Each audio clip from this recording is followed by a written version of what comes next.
What would you do if you had access to millions of dollars? And absolutely nobody was watching? Most people would walk away.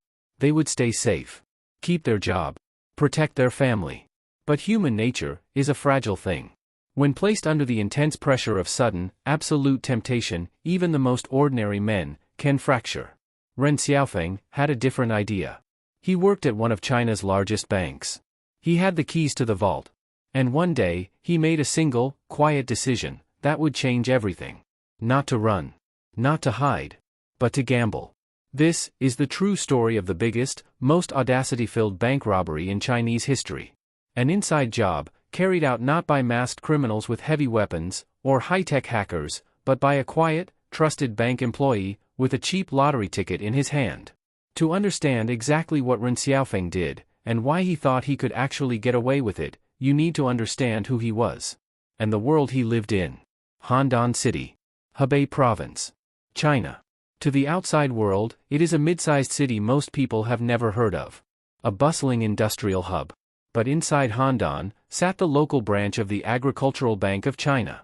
One of the single biggest, most heavily secured financial institutions in the entire country. Ren Xiaofeng was not a criminal. Not on paper. He was a husband. A father. A trusted bank employee, with daily, unrestricted access to the high-security vault. He was the kind of man who showed up early every single day, did his job perfectly, and went home to his family. Nobody suspected him. Nobody had a single reason to. But deep inside, something was burning. A quiet, desperate obsession. For years, Ren had watched the national lottery. He didn't just buy tickets occasionally. He studied them.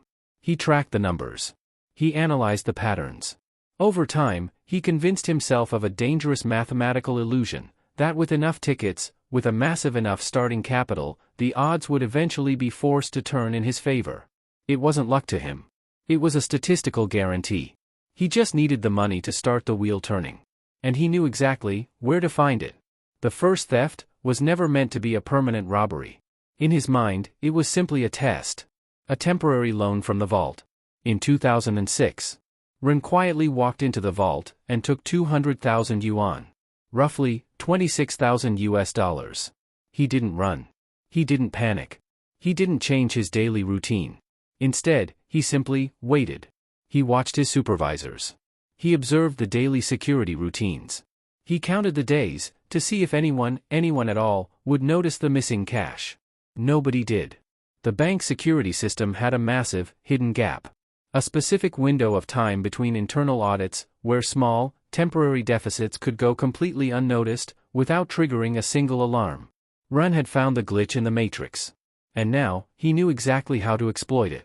He took the stolen cash. He went to multiple local vendors, and bought thousands of lottery tickets.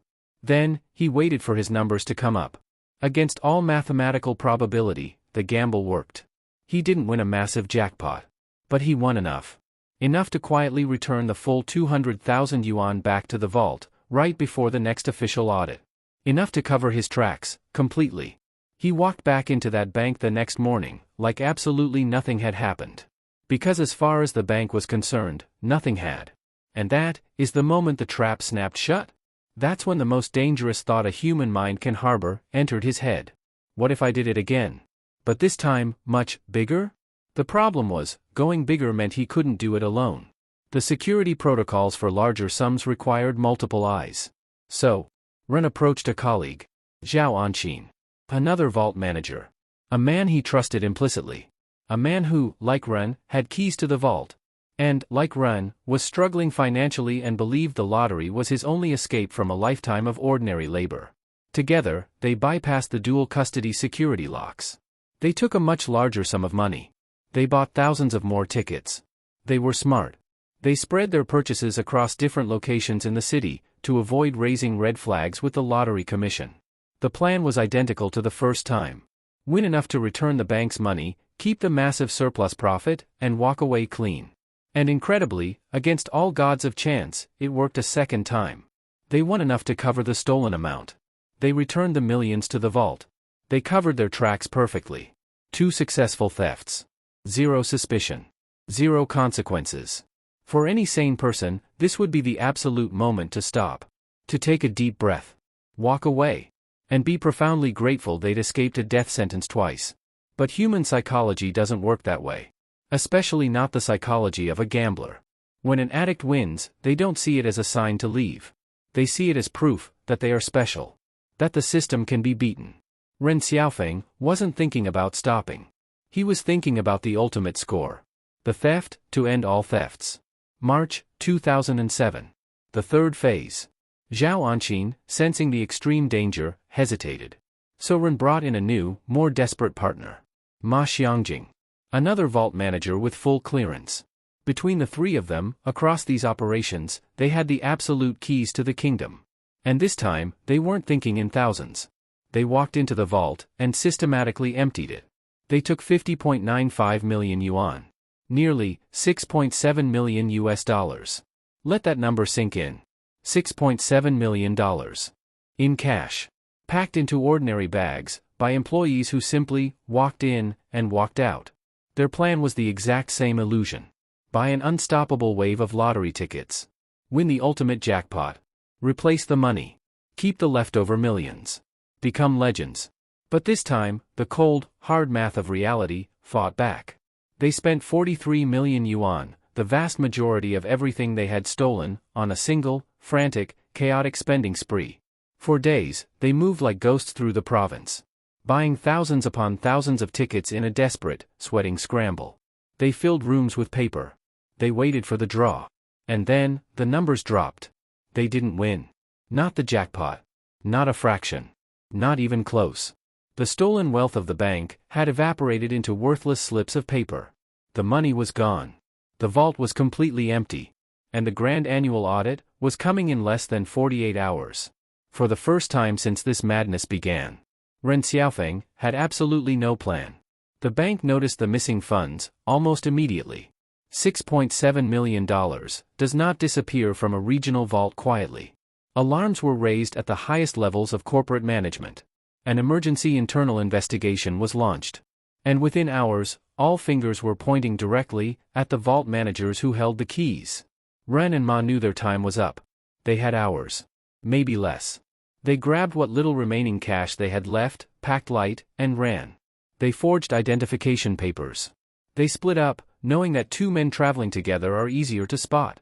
They plunged deep into China's vast train networks, moving from city to city, trying desperately to disappear into a population of over 1 billion people. But the Chinese security apparatus is not something you outrun. The police launched a massive, unprecedented nationwide manhunt. The case was instantly classified as a level 1 priority by the central government. Not just because of the staggering amount of money, but because of what the crime represented. It was an inside attack on the financial stability and trust of the state banking system. If a quiet employee could just walk away with millions, the entire system was vulnerable. Every train station was locked down. Every border exit was monitored.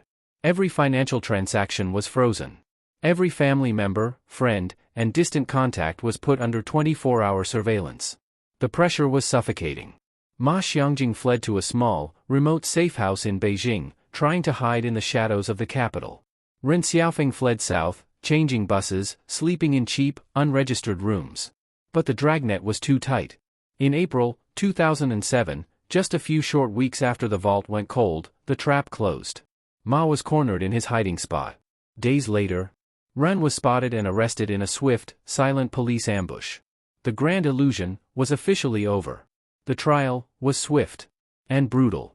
China does not treat massive financial crimes with leniency, especially when committed by state employees in positions of absolute public trust. The defense argued desperation. The defense argued a mental break caused by gambling addiction. But the court was unmoved. The damage to the nation's banking confidence was too severe. The verdict came down like a hammer. Death. Ren Xiaofeng and Ma Xiangjing were sentenced to immediate execution. In 2008, after all appeals were exhausted, the sentences were carried out. Zhao Anqin, the partner who helped in the earlier stages, received a lengthy, grueling prison sentence. The lottery tickets were burned. The millions were gone forever. And 3 men, who used to walk into work every morning as respected, normal citizens, left this world in the most permanent, tragic way possible. All for a game of chance. Here is what truly haunts me about this file. Ren Xiaofeng wasn't a stupid man. He was patient. He was incredibly methodical. He found a real, functional flaw in a multi-billion-dollar security system. His first theft worked. His second theft worked. He proved the logistics of the crime were perfect. The fatal flaw wasn't his execution. The flaw was his belief. The tragic, arrogant belief that luck would always show up exactly when he demanded it. The belief that the lottery, a machine engineered from its very foundation to ensure that the house always wins, would somehow bend its mathematical laws, just for him. It didn't. And it never will. The darkest part of this story isn't the final execution in 2008. It is the quiet moment, somewhere in that frantic, sweaty week in March, when Ren Xiaofeng was sitting in a dark room, surrounded by 43 million yuan worth of worthless lottery tickets, and realized the numbers were not coming. That cold, terrifying feeling of watching your entire life collapse, ticket by ticket. So I want to ask you, at what exact point should Ren have stopped? After the first test? After the second success? Or, do you believe that once a man crosses that line, he was always destined to end up here? Drop your answer in the comments below. I read every single one. This case is now closed. But the next file drops next week. And I promise you, it is even darker than this one.